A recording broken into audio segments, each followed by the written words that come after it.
Can you tell us what location codes are and what are they used for? Your computer tells you if you have an item and the quantity on hand. The location codes tell you where they are on your shelf. This helps when you need to put items on and pull goods off the shelf for production or sales, but also when you have to find the merchandise for counting it during inventory time, you need accurate location codes. So if your shelving has to be labeled in such a way you can identify in your computer where the item is located. What problems can arise from using location codes? Question. Well, first and foremost, the location codes in the computer have to be accurate.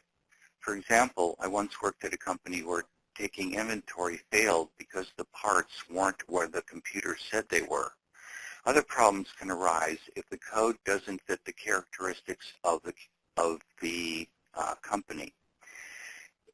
In the case of the codes not fitting the characteristics of the company, the location code may be unnecessarily specific. The code identifies the rack, the shelf on the rack, and sometimes the bin on the shelf.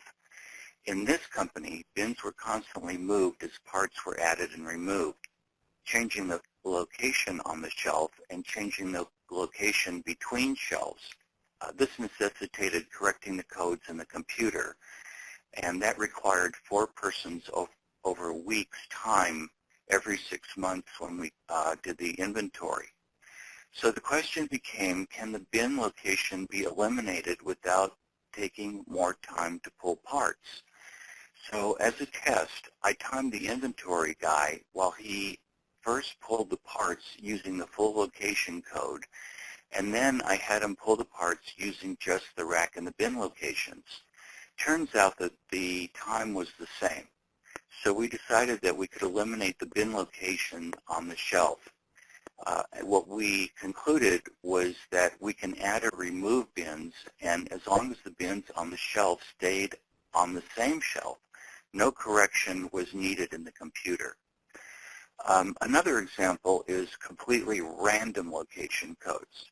Now, I know this goes against a lot of people's brain to have things on the shelf that are not located or not, say, the same as the thing next to it, but you can do it in certain instances. This all depends upon the characteristics of what the company sells, necessitating the code to be completely random. An example of companies would be, say, a pawn shop, an antique shop, resellers of any merchandise from, say, garage sales or storage lockers. And what I found interesting was also car rental companies, which is to say companies that rent cars at, say, airports. The characteristics of this is you do not know from day to day what space you will need. Hence, allocating space for each item may be okay one day, but not enough space the next. So the solution is to use a location code that is purely random, which is to say you don't allocate space per product group, such as toys or sporting goods or tools, and in the case of rental cars, luxury cars versus economy cars versus trucks.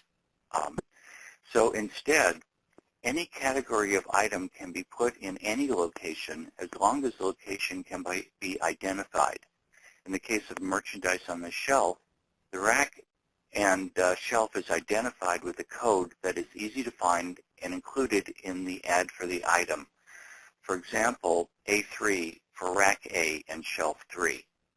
A car rental company I know of that's located at the airport, they know by the day and hour what cars are reserved when a customer is expected to show up and want the car that they reserved.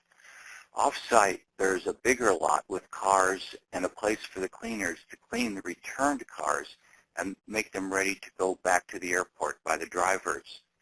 Since the cars that are reserved from day to day is purely random, you never know how much space you'll need for each kind of car at the airport. So the space the car is parked in is identified and noted on the key tag so a customer can find the car, but where the car is parked on the lot doesn't matter.